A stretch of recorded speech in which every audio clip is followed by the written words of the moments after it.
ರಾಮನಗರ ಜಿಲ್ಲೆ ಕನಕಪುರ ತಾಲೂಕಿನ ಎಸ್ ಕರಿಯಪ್ಪ ಶಿಕ್ಷಣ ಸೊಸೈಟಿಯ ಕೃಷಿ ಮಹಾವಿದ್ಯಾಲಯಕ್ಕೆ ಉಪಮುಖ್ಯಮಂತ್ರಿ ಡಿಕೆ ಶಿವಕುಮಾರ್ ಇಂದು ಶಂಕುಸ್ಥಾಪನೆ ನೆರವೇರಿಸಿದರು.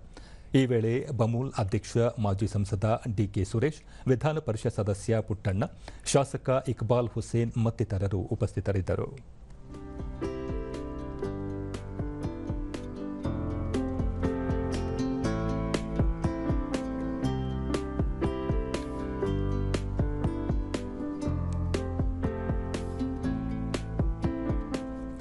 ಬಳಿಕ ಡಿಕೆ ಶಿವಕುಮಾರ್, ರಾಜ್ಯ ಸರ್ಕಾರದ ಸಹಯೋಗದೊಂದಿಗೆ ಕೃಷಿ ಮಹಾವಿದ್ಯಾಲಯ ಸ್ಥಾಪನೆಯಾಗುತ್ತಿದ್ದು, ಇದರಿಂದಾಗಿ ನೂರಾರು ವಿದ್ಯಾರ್ಥಿಗಳಿಗೆ ನೆರವಾಗಲಿದೆ. ರಾಮನಗರವನ್ನು ಬೆಂಗಳೂರು ದಕ್ಷಿಣ ಜಿಲ್ಲೆಯನ್ನಾಗಿ ಮರು ನಾಮಕರಣ ಮಾಡಿದ ಬಳಿಕ ಸಾಕಷ್ಟು ಅಭಿವೃದ್ಧಿ ಕಾಮಗಾರಿಗಳನ್ನು ಕೈಗೆತ್ತಿಕೊಳ್ಳಲಾಗುತ್ತಿದೆ.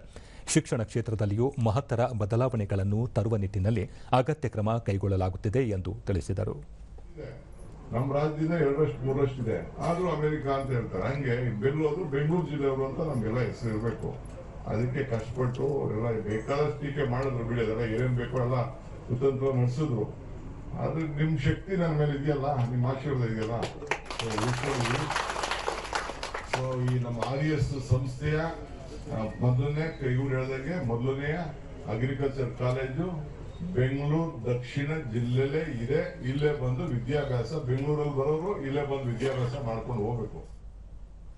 ಸುದ್ದಿಗಾರರ ಪ್ರಶ್ನೆಗೆ ಪ್ರತಿಕ್ರಿಯಿಸಿದ ಅವರು, ವಸತಿ ಹಂಚಿಕೆ ವಿಚಾರದಲ್ಲಿ ಭ್ರಷ್ಟಾಚಾರ ಆರೋಪ ಸತ್ಯಕ್ಕೆ ದೂರವಾಗಿದ್ದು, ಹಂಚಿಕೆ ವಿಚಾರ ಗ್ರಾಮ ಪಂಚಾಯಿತಿ ವ್ಯಾಪ್ತಿಗೆ ಒಳಪಟ್ಟಿದೆ ಎಂದರು.